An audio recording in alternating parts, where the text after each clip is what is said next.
পঞ্চদশ সংশোধনী জামায়াত ইসলামীর পক্ষ থেকে আমরা আজকে আমাদের আপিলের শুনানি করেছি। পঞ্চদশ সংশোধনীর মাধ্যমে আমাদের সংবিধানে একটা ম্যাসিভ বড় ধরনের পরিবর্তনের সূচনা করা হয়েছে। এটিকে শুধুমাত্র একটা সংশোধনী বললে ভুল হবে, এটি মূলত সংবিধানকে পুনর্লিখনী করা হয়েছে। এবং আমরা বলেছি এই সংশোধনীর দুই ধরনের বিষয় আছে।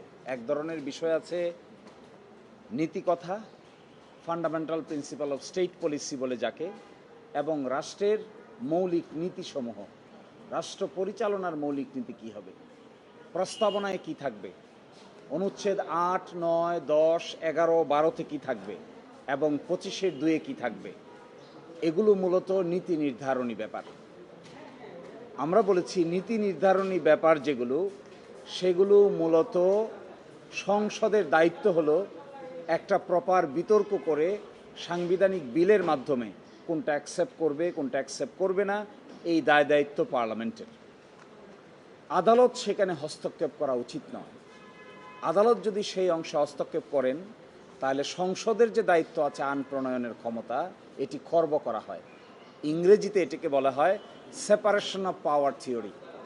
আমরা এটাও বলেছি যে আদালত কখনো সুপার লেজিসলেটরের ভূমিকা পালন করা উচিত নয়। আদালত যদি কোনো নীতিকথা কিংবা কোনো রাজনৈতিক বিষয় সেটেল করতে যায় তাহলে আদালতকে একটা বড় বিতর্কের সম্মুখীন হতে হয়। আমরা এটাও বলেছি এই বিতর্কে জড়ানো আদালতের কাজ না। এই বিতর্কে কে জড়াবে? এই বিতর্কে জড়াবে সংসদ, সরকার পক্ষ, বিরোধী দল, তারা বিতর্ক করে কোনটা সঠিক কোনটা বেঠিক এটা নির্ধারণ করবে। এই জন্য আমাদের সাবমিশন হলো fundamental principle of state policy বা নীতিকথা বা মৌলিক বা প্রস্তাবনায় যে সমস্ত পরিবর্তনের সূচনা করা হয়েছিল, এগুলো যেন আদালত সিদ্ধান্ত না নিয়ে সংসদের উপর ছেড়ে দেওয়া হয়। সংসদ সেগুলো বিতর্ক করে সিদ্ধান্ত গ্রহণ করবে জুলাই চার্টারের আলোকে। আর একটা অংশ আছে যেগুলো বেসিক স্ট্রাকচার ডক্ট্রিনের সঙ্গে বা সংবিধানের মূল নীতির সঙ্গে সাংঘর্ষিক। যেমন ধরুন তত্ত্বাবধায়ক সরকার বাদ করে দেওয়া হয়েছে। তত্ত্বাবধায়ক সরকার যদি না থাকে তাহলে ডেমোক্রেসি থাকে না।